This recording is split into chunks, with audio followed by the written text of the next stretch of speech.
మనం ఏం నేర్చుకుంటూ వస్తున్నాం? ఒక్కసారి కాస్త నెవరు వేసుకుందాం. భుజించిన దాన్ని మేకలు, పశువులు ఎట్లా నెవరు వేసుకుంటాయో తెలుసా మీకు? పశువులు పొద్దాకులు మేస్తాయంట.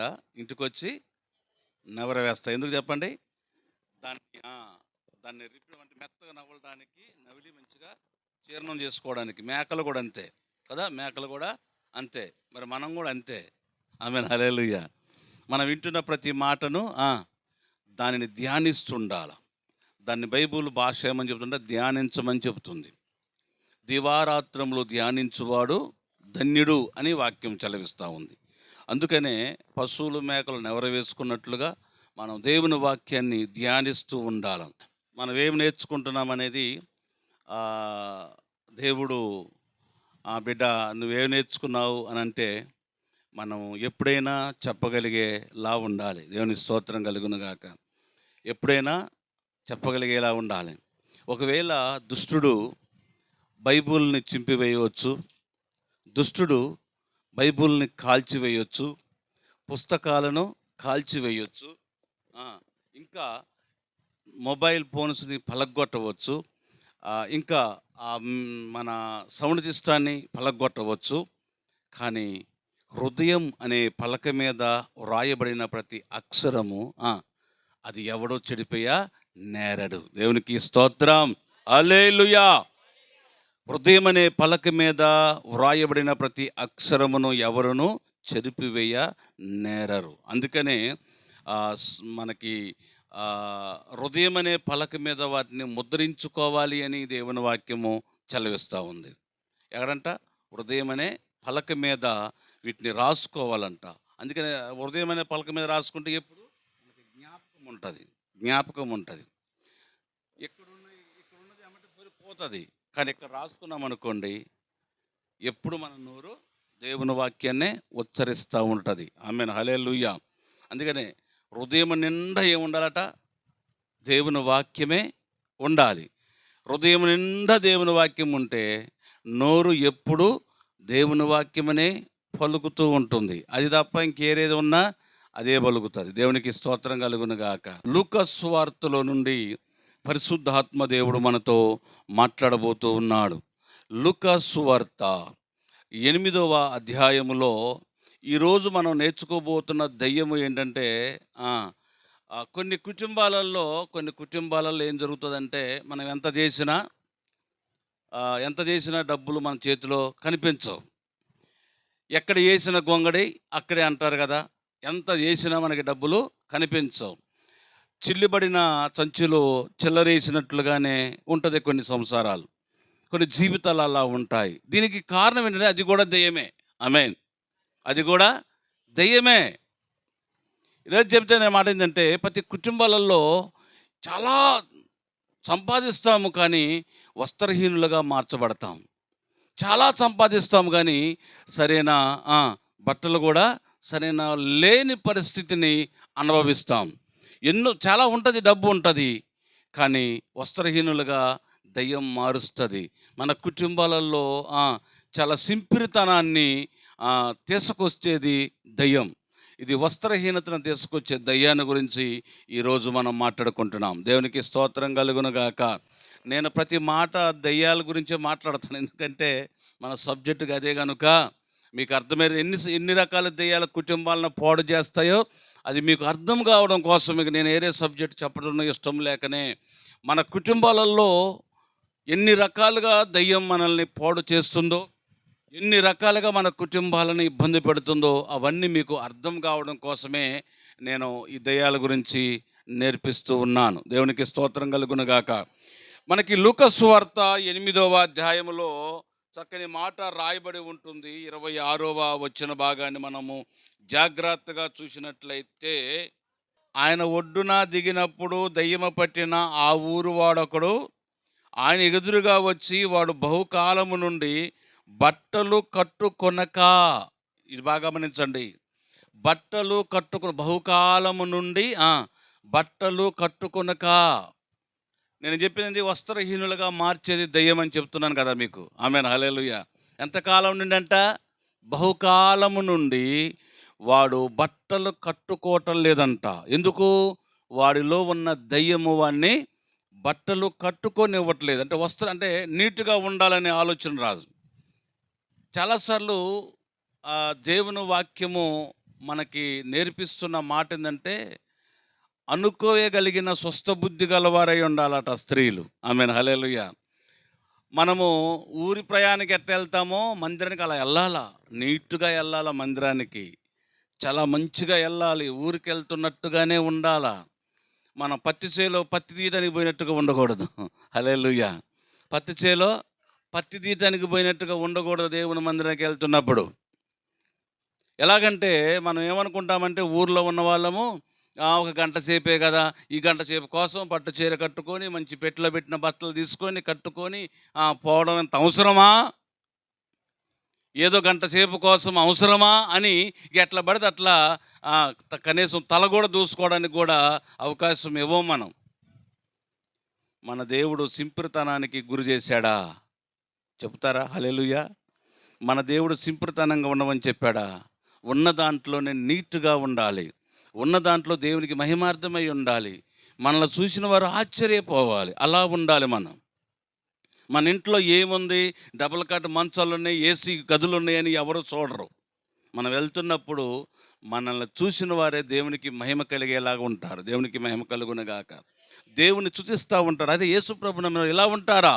యేసుప్రభు నమ్మక ముందు ఏమి ఎలా ఉంది, కానీ ఇప్పుడు యేసుప్రభు నమ్మిన తర్వాత ఏమో సింపిరితనం అంతా పోయింది అన్నట్టుగా ఉండాలి మనం. ఈయన సింపిరితనం అంతా పోయింది. ఒకప్పుడు చింపిరిగా ఉండేవాళ్ళు. యేసును నమ్ముకున్న తర్వాత చాలా అద్భుతంగా ఉన్నారు వీళ్ళు, నీటుగా ఉంటున్నారు వీళ్ళు, చాలా శుభ్రంగా ఉంటున్నారు వీళ్ళు అనేది ప్రజలు సాక్ష్యం చెప్పాలి మన గురించి. ఈ దెయ్యం అలా చెప్పనీయదు. ఆమేన్. వస్త్రహీనులుగా మార్చుతుంది ఇది. బహుకాలము నుండి బట్టలు కట్టుకొనక సమాజంలోనే కానీ ఇంట నుండేవాడు కాదు వీడు. ఇంట నుండేవాడు కాదు. వస్త్రహీనుడిగా ఉండి ఇల్లు వాకిలని తెలియకోకుండా తిరిగే వాళ్ళు చాలామంది ఉంటారు. దేవునికి స్తోత్రం కలుగును గాక. నేను దేవుని వాక్యాన్ని కాస్త భౌతికంగా తీసుకొస్తున్నాను. దేవుని వాక్యాన్ని కాస్త మీకు అర్థమయ్యే రీతిలో భౌతికంగా జరుగుతున్న సిచ్యువేషన్కి నేను కొంచెం సింక్ అయ్యేలాగా మాట్లాడుతున్నాను.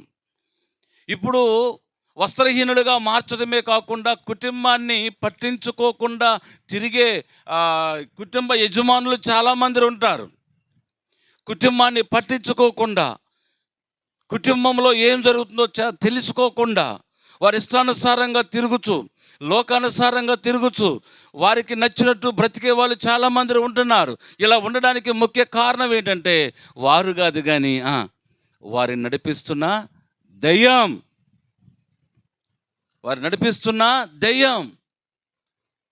వస్త్రహీనుడిగా మార్చి బహుకాలమున సమాధుల్లోనే ఉంటున్నాడట. దేవునికి స్తోత్రం కలుగునుగాక. సమాధుల్లో ఉంటున్నారనే దాన్ని కాస్త మనం లోకానుసారంగా తీసుకెళ్తే బైబిల్ వాక్యం ఏం చెబుతుందంటే మృతుల్ని బాతి పెట్టుకుంటారు అని అంటాడు. ఏం చెప్పండి? మృతులను బాతి పెట్టుకుంటారు అంటారు. మృతులు ఎవరు? పాతి పెట్టే వాళ్ళు ఎవరు? అమ్మా హల్లెలూయా.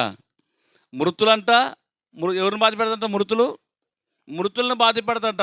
అంటే చచ్చినోళ్ళనే బాధ పెడతారట. దీని అర్థం ఏంటి? ఇప్పుడు ఇక్కడ ఏం చెప్తున్నాడు? వాడు బహుకాలం నుండి వస్త్రహీనుడిగా ఉండి సమాధుల్లో ఉంటున్నాడు. సమాధుల్లో ఎవరుంటారు? సమాధులు ఎక్కడుంటాయి? శ్మశానంలో ఉంటాయి. మృతులు ఎవరు? మృతులంటే ఎవరు? చచ్చిపోయిన వారు. మరి మృతులు మళ్ళీ పాతి పెట్టే వాళ్ళు ఎవరు? బతుకున్న వాళ్ళు. అయినా వీళ్ళు మృతులు అంటున్నారు. అర్థం ఏంటి? వీళ్ళ ఆలోచనలు చచ్చిపోయిన వారిగా బ్రతుకుతున్నారు అని అర్థం. వీరి ఆలోచనలు, వీరి జీవిత విధానము చచ్చిపోయిన వారిగా ఉంటున్నారు అని అర్థం. అందుకనే బహుకాలము నుండి చచ్చిపోయిన వారిగా ఉంటున్నారు. సత్యాన్ని తెలుసుకోకుండా అసత్యంలో బ్రతుకుతున్నారు. సత్యంలో ఉండకుండా అసత్యంలోనే బ్రతుకుతున్నారు. నేను చేసేదే కరెక్ట్ అనుకొని బ్రతుకుతున్నారు ఈ లోకంలో ఉన్నవారు. ఆమేన్, హల్లెలూయా. నేను చేసేదే కరెక్ట్ అనుకొని సత్యాన్ని విడిచిపెట్టి అసత్యాన్ని వెంబడిస్తున్నారు. అంటే బహుకాలము నుండి సమాధుల్లోనే తిరుగుతున్నాడట. బహుకాలము నుండి సమాధిలోనే ఉంటున్నాడు. అంటే దీని అర్థమేంది? బహుకాలము నుండి సత్యాన్ని గ్రహించక అసత్యములో బ్రతుకుతున్న వారు సమాధిలో ఉండు వారితో సమానులు అని అర్థం. సత్యాన్ని అన్వేషణ చేయకుండా అసత్యములో బ్రతుకుతున్న వారు సమాధుల్లో ఉన్నవారితో సమానులు. సమాధిలో ఉండేవారు ఎవరంటే చచ్చిపోయిన వారు. అంటే చచ్చిపోయిన వారు, బతుకున్నవారు చచ్చిపోయిన వారి దగ్గర చచ్చిపోయిన వారిగా బ్రతుకుతున్నారు అని దాని అర్థం. దేవునికి మహిమ కలుగునుగాక. కొంతమంది భక్తి ఎలా ఉంటుందంటే నేను చేసేదే కరెక్ట్ భక్తి అనుకుంటున్నారు చాలామంది లోకంలో. సత్యము కాస్త ఎట్లుంటుందంటే కొంచెము పుండు మీద కారం జల్లినట్లుగా ఉంటుంది. ఆమేన్, హల్లెలూయా. సత్యమైన బోధ పుండు మీద కారం జల్లినట్లుగా ఉంటుంది. కొంచెం బాధ కలిగించేలాగా ఉంటుంది. ఎందుకంటే అది సత్యం. నిప్పులాగానే ఉంటుంది, బొగ్గులాగా ఉండదు. ఆమేన్, హల్లెలూయా. గ్రహింపు కలుగుతుంది అనుకుంటున్నాను మీకు. నిప్పులాగానే ఉంటుంది. మనము అవివేకముగా అజ్ఞానులుగా ఇదేంటి పాడుబడిన నిప్పు బొగ్గులాగా ఉండకుండా నిప్పులాగా ఉందంటే మనంత అవివేకులు ఇంకొకరు ఉండరు. దేవునికి స్తోత్రం కలుగును గాక. బొగ్గే, నిప్పే. సత్యము సత్యమే, అసత్యము అసత్యమే. సత్యాన్ని విడిచిపెట్టి సత్యాన్ని అసత్యముగా మార్చుకొని ఇదే కరెక్ట్ అనుకుంటే ఇది మనంతా అటువంటి వారంతా భ్రమపడే వాళ్ళు ఇంకొకరు ఉండనే ఉండరు. దేవునికి మహిమ కలుగును గాక. ఒక అడవిలో ఒక పాడుబడిన పాత బావి ఉందంట. అడవిలో చెప్పండి, పాత బావి, ఎవరో వాడని పాత బావి. దాంట్లో పశువులు కూడా దిగి నీళ్లు తాగేంత దిగుడు బావి అన్నమాట. అది అర్థమవుతుందా మీకు? జాగ్రత్తగా వినండి. అడవిలో మనుషులు దిగేది కాదు, కానీ పశువులు కూడా దిగి నీళ్లు తాగగలిగే దిగుడు బావి ఉందంట. నేను ఎందుకు ఈ మాట చెప్తున్నాను, ఈ ఉపమానం ఎందుకు చెప్తున్నానంటే, సత్యాన్ని విడిచిపెట్టి అసత్యములో బతుకుతున్న వాళ్ళు నేను చేసేదే కరెక్టు అనుకుంటున్న భక్తిపరుల గురించి మాట్లాడుతున్నాను నేను. అడవిలో ఒక బావి ఉంటే అందులో ఒక తల్లి కప్పు ఉందంట. ఏం చెప్పండి? అడవిలో బావిలో ఒక తల్లి కప్పు ఉందంట. రోజు ఆ తల్లి కప్పు అంటుందంట పిల్లలతోని, బిడ్డా, ఈ ప్రపంచంలో నా అంత బలమైన జీవి ఇంకొకటి లేదు అని పిల్లలకు బోధిస్తుందంట. ఆమేన్, హల్లెలూయా. ఉన్నారా? ఇక్కడ పోయారా? ఉన్నారా? హల్లెలూయా. నా అంత బలవంతురాలు ఈ ప్రపంచంలో లేదు అని పిల్లలకు చెప్తుంటే పిల్లలు ఆశ్చర్యంగా తన తల్లి వైపు, మాట వైపు చాలా జాగ్రత్తగా వింటూ ఆలోచన చేస్తూ ఉన్నాయంట. రోజు చెప్తుందంట తల్లి ఏమని పిల్లలకి, బిడ్డలారా, నా అంత బలవంతురాలు ఈ ప్రపంచంలో మీరు ఎక్కడ చూసినా లేరు అని చెప్తుంది. ఎందుకంటే ఈ పిల్లలు బయటికి పోవు, ఆ కప్ప, తల్లి కప్ప లోపలనే దీనంత బలవంతమైన కప్పలు దాంట్లో ఏమీ లేదు, ఇదొక్కటే ఉంది. అందుకనే బాగా భుజాలు తడుకుంటుంది. ఇది నా అంత బలవంతురాలు, నా అంత లావుగా, నా అంత బలంగా, నా అంత తెలివి కలిగింది ఎవరూ లేరు అని బాగా పిల్లలకి గొప్పలు చెబుతుందంట. దేవుని స్తోత్రం కలుగును గాక. ఒకరోజు పిల్లలు కొంచెం జ్ఞానం కలిగి అవి లోపల నుండి బయటకు వచ్చినాయి. బయటకంటే అడుగు నుండి పైకి తేలినాయి అన్నట్టు. పైకి తేలినాయి అంటే బెట్ట అంచులోకి వచ్చాయి. బెట్ట అంచులోకి వచ్చేసరికల్లా 2 బలమైన బర్రెలు వచ్చినాయి అంట. బలమైన, చెప్పండి, నీళ్ళు తాగడానికి బలమైన బర్రెలు 2 వచ్చినాయి అంట, గేదెలు. అవి తాగుతుంటే ఈ పిల్లలు అంటున్నాయంట, చెల్లె, అక్క, మన అమ్మేందాక ఇలా చెప్పింది, నా అంత బలవంతురాలు ఈ ప్రపంచంలో ఎవరూ లేరన్నది. మన అమ్మ దానికి కాలు గోటి మందం కూడా లేదు కదా, మన అమ్మ ఎందుకు అట్లా చెప్పింది, అసలు మన అమ్మని ఇలా అడుగుదాం పదా అని అన్నది అట. అవన్నీ పిల్లలు అనుకున్నాయట. తల్లి కప్పే ఆగింత అడుగును పడుకుంటే పిల్ల కప్పలు వచ్చేసి గేదెలో నీళ్ళు తాగుతుంటే చూసేయంట. చూసి లోపలికి వెళ్ళాయంట. లోపలికి వెళ్ళి, హల్లెలూయా, పిల్లలన్నీ చూసి ఎక్కడికి వెళ్ళాయి? తల్లి దగ్గరికి వెళ్ళి చుట్టుగమ్మేట. ఏంది బిడ్డ ఈరోజు రౌండ్ అప్ చేశారేంది నన్ను అన్నదాట అది. ఈరోజు నన్ను రౌండ్ అప్ చేశారేంటి అని అంటే, అమ్మా నువ్వు రోజు మాకు ఒక కథ చెప్పినట్టు చెప్తున్నావు కదా, బలవంతులు నీ అంత బలవంతులు లేరని చెప్తున్నావు కదంటే, అవును బిడ్డ నిజమే. దేవుని స్తోత్రం కలుగును గాక. మన రియాలిటీ బయటపడేదాకానే మన ఆటలు సాగుతాయి. అది బయటపడిన రోజు అంతా శూన్యమే. దేవునికి స్తోత్రం కలుగును గాక. ఏంది బిడ్డ వచ్చారు అంటే, ఆ పిల్ల కప్పలు అన్నాయంట, అమ్మా ఈరోజు మేము చూసాము నీళ్లు తాగటానికి ఒక పెద్ద భారీ జీవులు వచ్చాయమ్మా, పెద్ద లావుగున్నాయమ్మంటే, నాకంటే లావుగున్నాయా అన్నదాట అది. నీకంటే లావుగున్నాయమ్మా అంటే, తల్లి కప్పకి బాగా కోపం వచ్చిందంట. నాకంటే లావుగున్నాయా, నా పిల్లల మనసు ఎవరో మార్చారు, నా పిల్లల మనసు ఎవరో మార్చారు. నేనే లావు అనుకుంటే నాకంటే లావుగున్నాయని చెప్తున్నాయంటే నా పిల్లకేనో గాలి జోకింది. ఆమె హల్లెలూయా. ఈ రోజుల్లో సత్యమైన బోధన వినేయట్లేదు ప్రజలు. ఈ రోజుల్లో యథార్థమైన బోధన వినేయట్లేదు. మన జీవితాలని మార్చుకునే బోధ వినేయటం లేదు. సత్యమైన దాన్ని అన్వేషణ చేయనివ్వట్లేదు సాతానుడు. నిజమైన బోధని సాతాను కూడా చేయనివ్వట్లేదు, కోపగించుకునేలా చేస్తున్నాడు. ప్రభునందు ప్రియ దేవుని బిడ్డలారా, ఈ లోకములో మనం ఏమి చేసినా, ఈ లోకములో ఏది చేసినా ఒకరోజు పరలోక రాజ్యానికి వెళ్ళవలసిన వారే మనందరం. ఇక్కడ ఏది చేసినా మనతో వచ్చేదేమీ లేదు. ఆచారములో మునిగిపోయి ఆచార భక్తి చేసినంత కాలము మన పరలోక రాజ్యానికి దూరం అయిపోతాం. ఈ సత్యం మనకు తెలవాల. దేవునికి మహిమ కలుగును గాక. ఆచారం అనే బోధలో, ఆచారం అనే సత్యములో, ఆచారం అనే అసత్యములో మనం బ్రతికితే గనక పరలోక రాజ్యాన్ని కోల్పోతాం.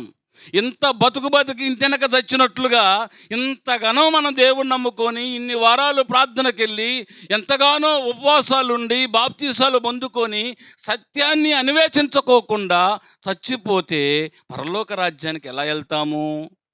ఆమేన్. మీరు అలా చెప్తారేమో అనుకున్నా నేను. దేవునికి స్తోత్రం కలుగును గాక. ఇంత చేసి మనము పరలోక రాజ్యానికి వెళ్ళకపోతే మన పరిశుద్ధాత్మ దేవుడు ప్రభు ఎంత దుఃఖపడతారు మన విషయంలో. అవునంటారా కాదంటారా? కొద్దివారైనా పెద్దవారైనా చిన్నవారైనా ఎవరైనాను లేనివారైనా ఉన్నవారైనా ఒకరోజు అందరూ ఈ లోకముని విడిచిపెట్టి వెళ్ళిపోవలసిన వారమే. అయితే మనకొక నిరీక్షణ ఉంది. అదే దేవుని సింహాసనము ఎదుట పరలోక రాజ్యములో మనం ఉంటాము అనే ఒక నిరీక్షణ గలవారమై మనం బ్రతుకుతూ దేవుణ్ణి ఆరాధన చేస్తున్నాం. దేవునికి మహిమ కలుగునుగాక. ఈ తల్లి కప్ప దగ్గరికి వెళ్ళి పిల్లలన్నీ సమావేశం చేస్తే తల్లికి కోపం వచ్చింది. ఎందుకంటే నిజం చెప్పితే నిజం అంట నిష్ఠూరం. ఆమేన్. నిజం చెప్పినప్పుడు నిష్ఠూరంగానే ఉంటుంది. తనకంటే తన తల్లి కంటే పెద్ద జీవిని చూసినప్పుడు మరి పెద్దది ఉందని చెప్పడం తప్పేమని చెప్పండి? అవునదే కదంటారా? ఈ నిజం చెబుతున్నాయి. ఏమని చెప్తున్నాయి? అమ్మా నీకంటే 1000 రెట్లు పెద్దదమ్మా అంటే, నాకంటే పెద్దదా, నాకంటే పెద్దదా చూడు అని చెప్పి. కప్పకు ఒక గుణం ఉంటుంది. ఏం గుణం చెప్పండి? కొద్దిగా పొట్ట ఉబ్బిచ్చే గుణం ఉంటుంది. మీకు తెలుసో తెలియదో కదా. అది మామూలు టైంలో సన్నగానే ఉంటుంది, కానీ దానికి ఆవేశం వచ్చినప్పుడు, ఉత్సాహం వచ్చినప్పుడు, సంతోషం వచ్చినప్పుడు పొట్ట ఉబ్బిచ్చి బాగా కేకలు పెడుతుంది అది. దేవునికి మహిమ కలుగును గాక. దానికి ఉన్న గుణం అది. ఇది కోపంతో అన్నదంట, ఇంతలా ఉన్నదా అన్నదాట. పొట్ట కొద్ది గుబ్బిచ్చి ఇంతలా ఉన్నదా అన్నదాట. ఈ పిల్లలు అన్నయ్య ఏకకంఠంతో ఈ పిల్లలు అంటున్నాయంట, పిల్ల కప్పులు లేదమ్మా ఇంకా పెద్దగా ఉన్నాయమ్మా అని అన్నదాట. ఇంకా కొంచెం ఉబ్బిచ్చినట్టు అని ఉబ్బిచ్చిందంట. మళ్ళీ కొంచెం ఇంకా పెద్దగా ఉన్నాయమ్మా అందంట. దానికి కోపం వచ్చి గట్టిగా ఉబ్బిచ్చిందంట. పొట్ట పగిలి చచ్చిందంట. హల్లెలూయా. ఉన్నదాన్నే చేయాలి, కానీ లేని దాన్ని తగిలించుకుంటే ఎక్కడ చెప్పండి? ఆమేన్. హల్లెలూయా. ఉన్నదాన్నే చేయాలి. నీకున్నదంతలోనే ఉండాలి. నువ్వెంత ఉన్నావు, ఎంతలో ఉన్నావో అంతలోనే ఉండాలి. దేవునికి మహిమ కలుగును గాక. ఇంతకంటే లావున్నదా అని గట్టిగా కోపం వచ్చి పెద్దగా ఉబ్బిచ్చిందంట. ఉబ్బిచ్చుడు పొట్ట పగిలి చచ్చిపోయిందంట. ప్రభునందు ప్రియ దేవుని బిడ్డలారా, దైవ వాక్యం నేర్పిస్తుంది భక్తితో బతకాలని. 128వ కీర్తనలో 1వ వచనములో అంటుంది, యెహోవా యందు భయభక్తులు కలిగి ఆయన త్రోవలందు నడుచు వారందరూ ధన్యులు అని నేర్పిస్తుంది. యెహోవా యందు భయభక్తులు కలిగి ఆయన త్రోవల యందు నడుచు వారందరూ ధన్యులు అని దేవుని వాక్యం చెలవిస్తుంది. భయభక్తులు కలిగి ఉండడమే కాదు, నువ్వు అలా ఉండగలిగితే 2వ వచనములో అంటుంది, నిశ్చయముగా నీ చేతుల కష్టార్జితమును నీవు అనుభవించెదవు. ఆ 6వ వచనం దాకా అధ్యాయం అంతా మనం చూస్తే ఒక కుటుంబం ఎలాగ దీవించబడుతుంది, ఒక కుటుంబం ఎలాగ ఆశీర్వదించబడుతుంది అనేది చక్కగా అందులో రాయబడి ఉంటుంది. దేవునికి మహిమ కలుగునుగాక. మరలా చెబుతున్నాను, ఈ వ్యక్తి బహుకాలము నుండి వస్త్రహీనుడిగా ఉంటూ సమాధులలోనే వీడి జీవితం గడుపుతున్నాడు. దేవునికి మహిమ కలుగునుగాక. సమాధుల్లో తప్ప ఎక్కడ ఉండటం లేదు, మనుషులు ఉండే కాడ ఉండటం లేదు, సమాధులనే ఉంటున్నాడు. ఈ రాత్రికాల సమయంలో నేర్పిస్తున్న దేవుని వాక్యము, అసత్యములో బ్రతుకుతున్న వారులారా సత్యాన్ని ఎంబడించమని నేర్పిస్తుంది. దేవునికి మహిమ కలుగునుగాక.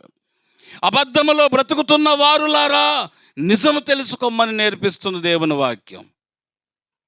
ఎంతకాలము దేవుని నామాన్ని అవమానకరముగా మారుస్తారు అని దేవుని వాక్యం నేర్పిస్తూ ఉంది. దేవునికి మహిమ కలుగునుగాక. సమాధుల్లో ఉండడం అంటే చచ్చిపోయిన వారితో సమానులు అని అర్థం. మీకు అర్థమైనది అర్థం కావడం కోసమే మృతులు పాతి పెట్టుకుంటున్నారు, మీరు నన్ను నమ్మడించమని దేవుడు వాక్యం చెలవిస్తూ ఉంది. అంటే బతికున్న వాళ్ళని కూడా చచ్చిపోయిన వారితో సమానులు చేశాడు యేసు ప్రభు వారు. ఎవరిని సమానులు చేశాడు చచ్చిపోయిన వారితో అంటే, సత్యమును విడిచిపెట్టి అసత్యమును ఎంబడించే వారందరూ చచ్చిపోయిన వారితో సమానులు. భక్తిని విడిచిపెట్టి భక్తిహీనతను వెంబడించే వారందరూ మృతులతో సమానులు, చనిపోయిన వారితో సమానులు. దేవునికి మహిమ కలుగునుగాక. చదవండి ఆ మాటను. 28వ వచనంలో కూడా, వాడు యేసును చూచి కేకలు వేసి, లూకా సువార్తలో 8వ అధ్యాయములో 28వ వచనములో చెలవిస్తున్న మాట ఏమంటుందంటే, వాడు యేసును చూచి కేకలు వేసి ఆయన ఎదుట సాగిలపడి, యేసు, బాగా గమనించండి, సైతాన్ ఏమంటుందంట, వస్త్రహీనులుగా మార్చిన సైతాన్ ఏమంటుందంట,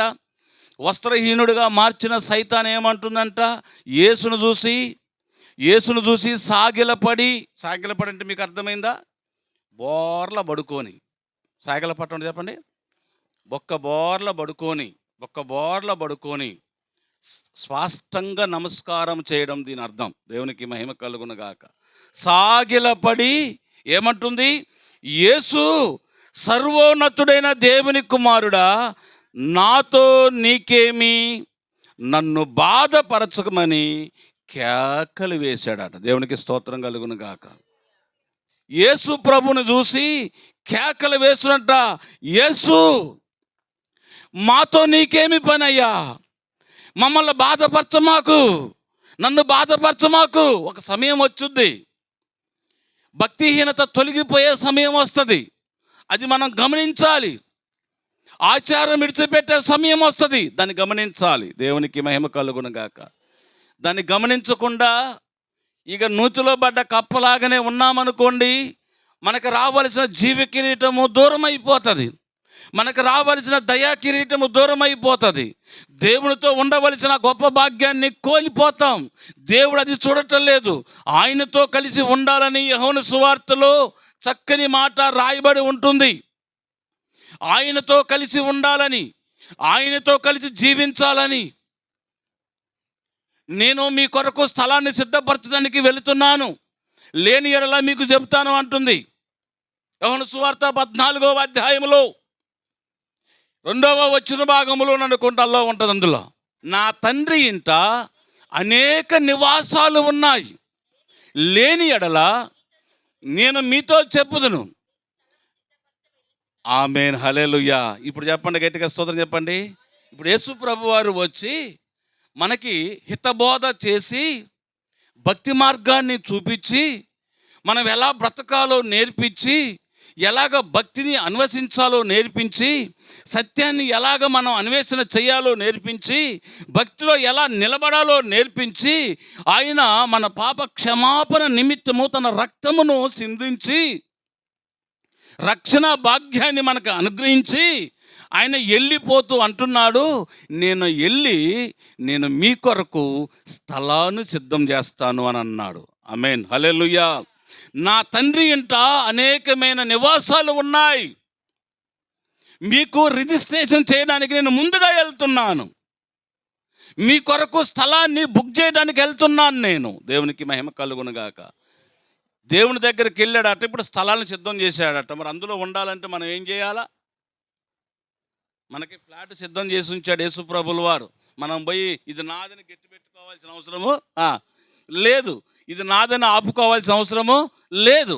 ఎందుకనంటే ముందుగానే యేసు ప్రభుల వారు మనకి ముందుగా వెళ్ళి మన కొరకు పరలోక రాజ్యములో స్థలాన్ని సిద్ధపరిచాడు.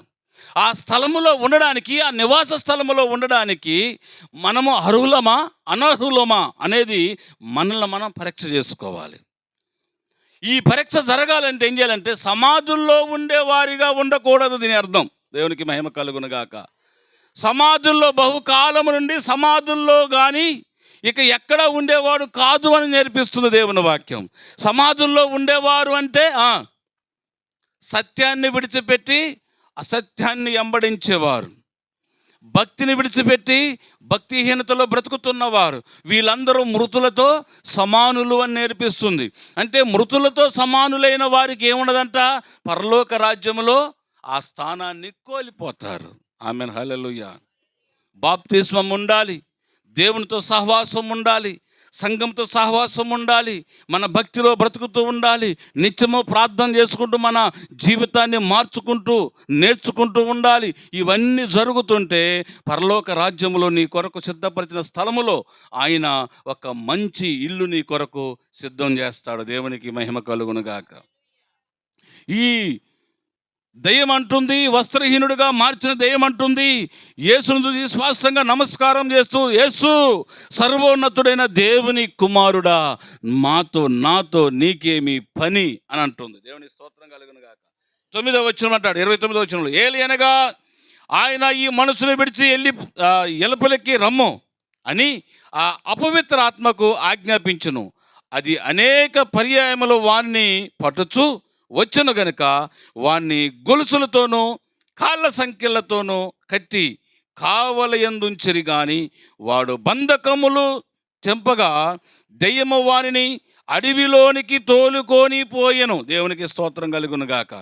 గొలుసులతోనూ బంధకాలతో బంధించాడట. దేవునికి మహిమ కలుగును గాక. ఈ రాత్రికాల సమయంలో క్రైస్తవులను సాతానుగాడు ఎన్ని బంధకాలతో బంధించాడో, ఎన్ని గొలుసులతో కట్టేశాడో. ఆచారం అనే గొలుసులతో కట్టేసి ఉండవచ్చు, భక్తిహీనత అనే గొలుసులతో నిన్ను కట్టేసి ఉండవచ్చు. అవన్నీ తెంపుకోవడానికి యేసు ప్రభుల వారు భూమి మీదకి వచ్చాడు. వాటన్నింటిని తెంపడం కోసమే యేసు ప్రభుల వారు భూమి మీదకి వచ్చాడు అని అంటున్నాడు. 30వ వచనంలో, యేసు నీ పేరేమి అని వారిని అడగగా చాలా దెయ్యములు వానిలో చొచ్చి ఉండెను గనుక వాడు తన పేరు సేనా అన్నాడట. ఏం పేరట? సేన అంటే సేన దెయ్యాలు ఉన్నాయి కనుక అక్కడ రాబడి ఉంటుంది అని చెప్పిను.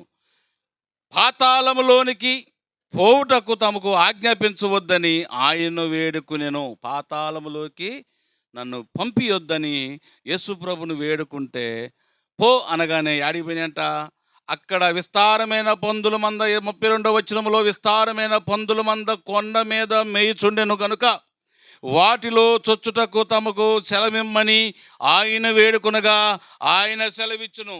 అప్పుడు దయ్యములు ఆ మనుషుని విడిచిపోయి పందులలో చొచ్చెను గనుక ఆ మంద అక్కడ నుండి వడిగా పరిగెత్తి కొండ నుండి క్రిందికి దిగి సముద్రములో ఊపిరి తిరగక చచ్చెను. ఆమేన్, హల్లెలూయా. వీళ్ళలో ఉన్న దెయ్యాలు, శానా దెయ్యాలు ఎందులో పోయినాయంట? పందులు ఉన్న ఆ పందులు మందలోకి వెళ్ళినాయంట. ఇప్పుడు దాకా శానా దయ్యాలు ఎవరి దగ్గర ఉన్నాయి?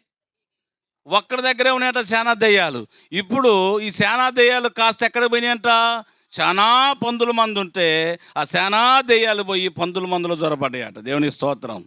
ఆ పందులకి వెళ్ళిపోయి దెయ్యాలు పందుల్లోకి వెళ్ళిపోగానే అవి ఊపిరాడగా సముద్రంలో పడి చచ్చిపోయినాయి అంట. దేవుని స్తోత్రం కలుగును గాక. ఈ ఒక్కడు ఎన్ని రోజులు బతికున్నాడు పాపం అట్లా.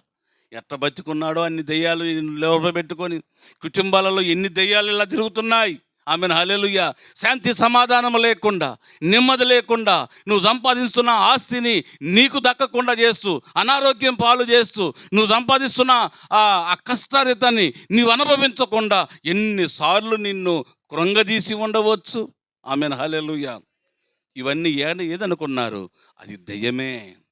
నీకు తెలియకుండా నీ కుటుంబాల్లో ఎన్నో దెయ్యాలు ప్రయాణం చేస్తున్న నీతో, నీకు తెలియకుండా నీ కుటుంబాల్లో ఎన్నో దెయ్యాలు అవి నీతో పాటు ఉంటున్నాయి నీ కుటుంబాల్లో. ఇవన్నీ తెలుసుకుంటే, ఎన్ని తెలుసుకోగలగాలి అంటే ఖచ్చితంగా సత్యమును మనం వెంబడించాలి. ఆమెను హల్లెలూయా. ఇవన్నీ మనకు అర్థం కావాలంటే భక్తిలో మనం నిలబడగలగాలి. పరిశుద్ధాత్మతో మన సహవాసము చేయాలి. నిజమైన బోధతో మనం వినడానికి ప్రయత్నం చేయాలి. నిజమైన బోధ మనం వింటున్నప్పుడు ఇవన్నీ బయటపడుతుంటాయి. దేవునికి మహిమ కలుగును గాక. ఒక యేసుప్రభు వారు రాకపోతే వీళ్ళలో ఉన్న సేనా దయ్యాలు బయటపడునా? యేసుప్రభు వారు ఒకవేళ ఆయన దగ్గరికి రాకపోతే వీడు ఇంకా గొలుసులతో బంధించబడి బంధకాల్లో ఉండిపోయేవాడేమో. ఇన్ని సంవత్సరాలు వాడిని బంధకాల్లో బంధించింది సాతానుడు. ఇనప గొలుసులతో కట్టేసినను, సంఖ్యలతో కట్టేసినను వాటిని తెంపుకొని మళ్ళీ ఎక్కడ పోతున్నట్ట? సమాధులకి వెళ్తున్నాడట. ఈరోజు ఎన్ని కుటుంబాలు బంధకాలలో కట్టబడి ఉన్నాయి, ఎన్ని కుటుంబాలు సంఖ్యలతో కట్టబడి ఉన్నాయి, ఎన్ని కుటుంబాలు ఆచారం అనే బంధకాలలో చిక్కుబడి ఉన్నాయి, ఎన్ని కుటుంబాలు సమస్యలనే సంఖ్యలతో కట్టబడి ఉన్నాయి, ఎన్ని కుటుంబాలు రోగం అనే సంఖ్యలతో కట్టబడి ఉన్నాయి. వీటన్నిటిని తెంపడానికి యేసు నీలోకి రావాలి. హల్లెలూయా. యేసు నీతో ఉండాలి. దేవుని వాక్యముని ఇంట్లో ఉండాలి. భక్తి నీతో ఉండాలి. నీ నోట దేవుని స్తుతి ఆరాధన ఉండాలి. ఇవన్నీ ఉన్నప్పుడు ఈ సంఖ్యలన్నీ తెంపబడతాయి. యేసు నీతో లేకపోతే, యేసు వాక్యము నీతో లేకపోతే ఈ బంధకాలు తెంపబడటము అసాధ్యం.